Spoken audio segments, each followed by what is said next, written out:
Pemirsa Suara Harapan, di kesempatan ini kembali lagi saya hadir bersama-sama di Desa Oenoni, Kecamatan Amarasi, Kabupaten Kupang, Provinsi Nusa Tenggara Timur.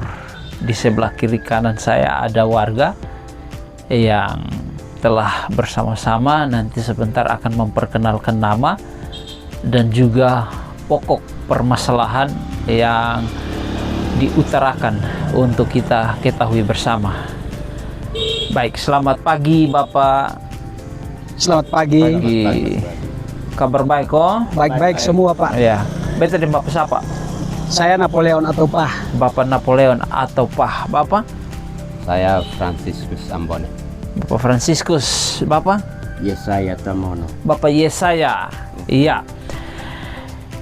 Bapak bertiga, ada apa yang terjadi di tengah-tengah Bapak, Mama, Saudara yang ada di Desa Oenoni ini? Mungkin bisa disampaikan secara detail yang Bapak bertiga ketahui. Disilakan, waktu seluas-luasnya diberikan kepada Bapak Napoleon. Terima kasih banyak Bapak Peter dari Suara Harapan. Saya dari kaum difabel Desa Oenoni 1. Saya sangat menyesal sekali karena di desa kami ini banyak warga masyarakat yang belum merasakan yang namanya kemerdekaan di Republik Indonesia. Contohnya, dari tahun-tahun yang sudah lalu, kami coba pernah angkat ini dari tahun 2018. Sampai masalah ini semua laporan ada di Polres Kupang. Saya tidak tahu kemanakan. Dan pada akhirnya itu saya diam. Karena namanya pimpinan di atas tidak mau bergerak, kami masyarakat tidak mau maju, mau lewat apa. Dan tidak bisa berbuat apa-apa. Maka itu atas pertolongan Tuhan, tahun 2023 kemarin, ketika terpilih kepala desa baru sekarang Bapak Meliaki Sepuit. Sebelum itu Bapak masih memaparkan dia punya visi dan misi kampanye 3 dusun tiap hari. Apabila saya terpilih jadi seorang kepala desa, maka saya akan bersihkan desa ini. Itu yang saya pegang. Dan ketika dia terpilih dan dilantik, serah terima, di situ saya membuktikan apa yang perlu dia buktikan. Pembersihannya apa? Maka dari situ tidak pernah juga ada kata pembersihan itu tidak ada. Maka itu kami punya pengaduan. Pengaduan itu lewat lisan, bahkan bersurat ke kantor desa, bahkan ke Bapak Desa dan juga ke Ketua BPD dan anggota. Bahkan itu pun didiamkan. Bahkan iya. Pengaduan apa? Bapak temukan apa masalah itu? Temuan di desa ini. Contoh, seperti sapi-sapi desa. Ada orang yang punya pakan, itu dilupakan, tidak kasih. Orang yang tidak punya pakan tapi dikasih. Nah di situ ada yang terima 2 ekor, tetapi di dalam memori itu tulis 1. Wah, seperti itu Pak. Ini bisa dipertanggungjawabkan? Pertanggungjawabkan. Maksudnya Bapak bisa mempertanggungjawabkan? Saya pertanggungjawabkan, saya siap pertanggungjawabkan. Saya tahu ceritanya dari mana. Waktu itu kami buat pengaduan ke Bapak Korinus Mas Neno sebagai Bupati waktu itu, dan juga Inspektorat, dan juga PMD, bahkan ke Bapak Camat. Akhirnya dari Komisi 1 DPRD Kabupaten Kupang turun dan klarifikasi masalah ini di kantor desa. Dan semua itu saya buktikan ada di dalam ini. Maaf ini, semua itu ada memori di sini. Saya bisa ceritakan semua itu karena ada memori di sini. Ada bukti. Dari diisi memori itu dari tahun 68 sampai dengan sekarang. Ketika kami lihat, kami kerja sebagai tim ada 12 orang. Saya sebagai ketua tim, kami kerja. Temuan di lapangan tidak sama dengan memori. Ketika kami klarifikasi di kantor desa, datang lagi pemeriksaan. Kita coba lihat berita acara pembagian sapi. Itu masalah besar di situ. Ada orang yang terima 1, tapi tulis 2. Ada orang yang terima 2, tulis 1. Pak, tahan. Ini terjadi di tahun berapa yang Bapak nonton? Ini terjadi tahun 2023. Tetapi pembagian sapi itu dia mulai start dari mantan-mantan kepala desa Bapak Julianus Resitato. Setelah dia selesaikan dua periode, datang lagi PJ Bapak Aris Luti. Itu terjadi dalam kepala desa ini. Tahun berapa waktu peristiwa ini? Itu tahun 2023. Dari tahun 2017 sampai tahun 2023 itu baru ada kejelasan di situ. Karena ada memori. Oke. Jadi sekian lama kami sebagai masyarakat punya dugaan ternyata tidak pernah meleset. Bahkan ada orang yang tidak pernah terima sapi. Bahkan di situ mereka tulis dia punya nama dan tidak tahu siapa yang ada tanda tangan di situ di atas meterai 10.000. Jadi orang itu tidak terima, fakta di lapangan tidak menerima sapi, tetapi di atas kertas mereka menerima. Iya, mereka menerima. Itu atas nama siapa, Kak? Atas nama Ibu Maria Tualaka. Dia seorang ibu. Dia hanya mengaku di kantor desa, dia punya suami terima. Tetapi suami sudah terima, bagaimana saya sebagai seorang istri mau terima, saya tidak mau. Akhirnya ada perdebatan di kantor desa antara tim dan tim juga. Lalu saya bilang saya punya ketua tim di wilayah Dusun 3 ini.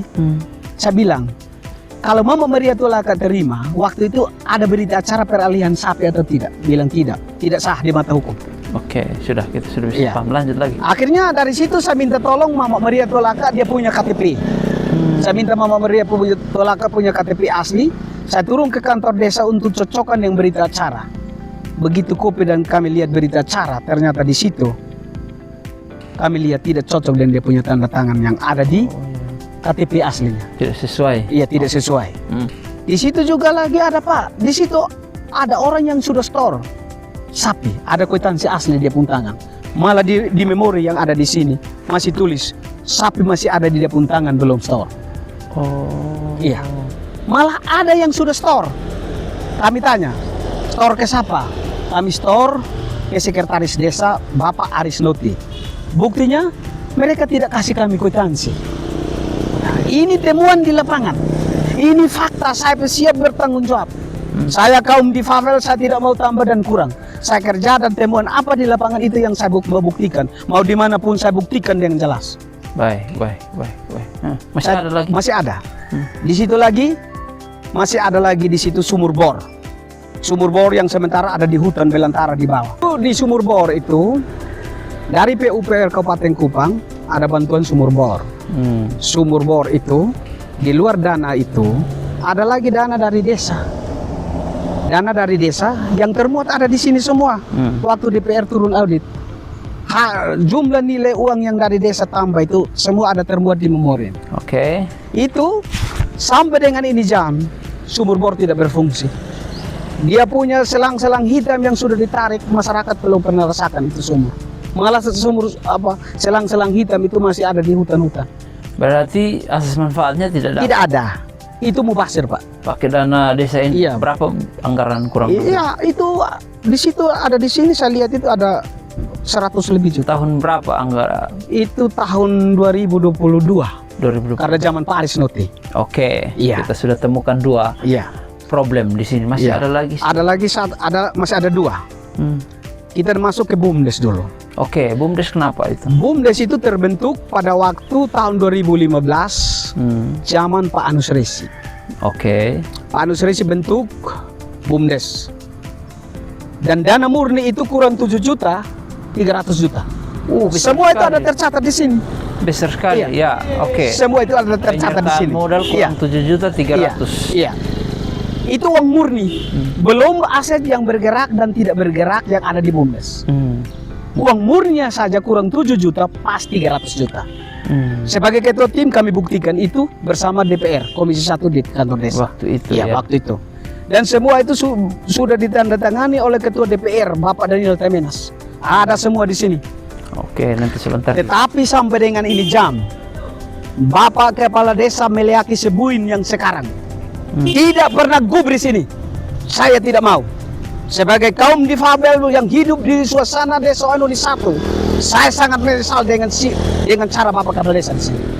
Bahkan lagi ketua BPD sekarang, Bapak Yosafat Nestano, yang dulunya itu masih jadi anggota BPD, ribut, tahu segala apapun di kolong langit Doanon, dia tahu. Tetapi ketika terpilih jadi ketua BPD, diam di tempat. Saya tidak mau. Bungkam. Bungkam semua. Oke. Semua kepala desa di sini hanya kerja satu turun, satu naik hanya untuk tutup yang lama. Satu naik dan satu turun, satu naik hanya untuk tutup yang lama. Saya minta tolong, andaikan Pak Prabowo ada di Kupang, hari saya ketemu dengan Pak Prabowo, saya beranikan turunkan Pak Prabowo di desa supaya lihat. Karena ini fakta di lapangan. Karena memang betul kami tidak rasakan yang namanya kemerdekaan itu. Karena itu terima jika itu pilih saya. Tetapi ini tidak terima karena memang dia bukan di pihak saya. Itu yang ada di lapangan di Sononi 1. Baik, baik. Masih ada lagi selain dari BUMDes? Selain dari BUMDes, Pak, Pajak. pajak bumi dan bangunan. Ya. Tahun ini masyarakat store. Datang di kantor desa, bayar. Di situ kepala desa kasih ada kertas sepotong sebagai bukti pembayaran pajak. Kami bawa pulang ke rumah dan simpan. Tetapi nanti tahun berikut datang lagi untuk bayar, di situ masih ada tunggakan. Oh, masalah juga. Itu. Lalu kami coba buat pengaduan, langsung kami datang di Bapak mantan Bupati Kupang, Bapak Korinus Masneno, di ruang kerja Bapak Korinus. Kami buktikan semua itu. Datang dari Dinas Pendapatan waktu itu Pak Okto Tahik. Dengan dia punya kawan kerja semua di kantor desa. Klarifikasi ini dengan DPR dan juga Bapak mantan camat Bapak Maher Ora. Temuan 10 juta. Pengakuan dari PJ Kepala Desa Bapak Aris Nuti, dia bilang 10 juta kami sudah store. Store-nya kemana? Pak Jordan Daud almarhum. Saya minta tolong, kalau memang sudah store sebagai masyarakat, saya mau buktikan. Mana bukti store-nya? Bukti store harus kwitansi. Bilang tidak ada. Tidak ada, Pak. Saya tidak mau, tidak sah, saya tidak mau percaya. Oke. Itu hal-hal yang cukup rumit. Sebagai warga masyarakat, saya anggap ini rumit di ini desa. Maka hari ini saya berani angkat bicara di media, biar suarakan ini. Kalau memang barang siapa tidak puas dengan pernyataan saya, mari kita duduk bersama untuk kita diskusikan ini. Salahnya di mana, tolong tunjukkan itu. Tapi benarnya di mana, tunjukkan itu. Baik. Karena demi kemakmuran desa Wanuni, bukan demi kemakmuran saya, Betul. tetapi untuk warga masyarakat yang ada di Wanuni 12 RT ini. Baik, baik. Mungkin mau yang ditambahkan atau sudah diwakili oleh? Diwakili tapi bukti fisik itu Pak. Oke, nanti sebentar. Baik, pemirsa, kita telah mendengar suara dari warga yang berada di desa Wenoni 1 ini. Ada begitu problem yang sementara ini terjadi. Bukan hanya baru terjadi kali ini, tetapi ini sudah bertahun-tahun. Belum ada penyelesaian. Sudah hadirkan pemerintah, hadirkan DPR, DPRD, bahkan sudah hal ini telah dilaporkan ke pihak aparat penegak hukum, tetapi belum direspon sepenuhnya. Belum ada titik penyelesaian, sehingga ini menjadi tanda tanya besar bagi saudara-saudara kita yang ada di tempat itu, di tempat ini. Karena itu sekali lagi kepada pihak yang berperan dalam dinamika ini untuk sesegera merespon apa yang dikeluhkan oleh warga yang berada di sini. Sekali lagi kepada pihak-pihak yang punya andil untuk sesegera menyelesaikan sehingga proses ini boleh dapat berjalan dengan baik, masyarakat boleh dapat menikmati pelayanan dari pemerintah. Pemerintah telah menganggarkan begitu banyak untuk kesejahteraan, kemakmuran, tetapi saudara-saudara di tempat ini merasa bahwa mereka belum merdeka. Sehingga mohon direspon untuk diselesaikan, dan ke depan pelayanan di tempat ini boleh dapat berjalan dengan baik. Warga yang berada di desa Wenoni ini boleh menikmati berkat yang datang daripada pemerintah melalui dana desa, bahkan melalui dana-dana yang lain. Yang dibutuhkan adalah transparansi, tanggung jawab dalam menyelesaikan problem ini. Terakhir, permintaan Bapak seperti apa? permintaan saya. Yang pertama,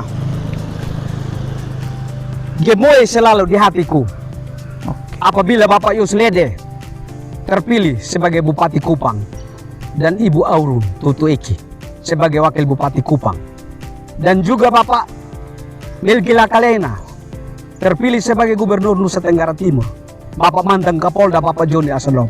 Ketika dengar suara kami di Desa Ononi, saya sebagai kaum difabel, tolong angkat bicara di kantor untuk bisa tindak lanjuti ini, karena masyarakat berikan suara di TPS, maka bapak-bapak itu bisa terpilih menjadi pimpinan di daerah kita Nusa Tenggara Timur dan juga Kabupaten Kupang. Terima kasih. Baik, terima kasih Bapak. Tetap semangat. Semangat. Pastinya suara ini akan terus didengungkan untuk sampai kepada pimpinan-pimpinan untuk merespon Iya. apa yang sementara ini dialami oleh Iya. bapak-bapak yang ada di tempat ini. Iya. Ya.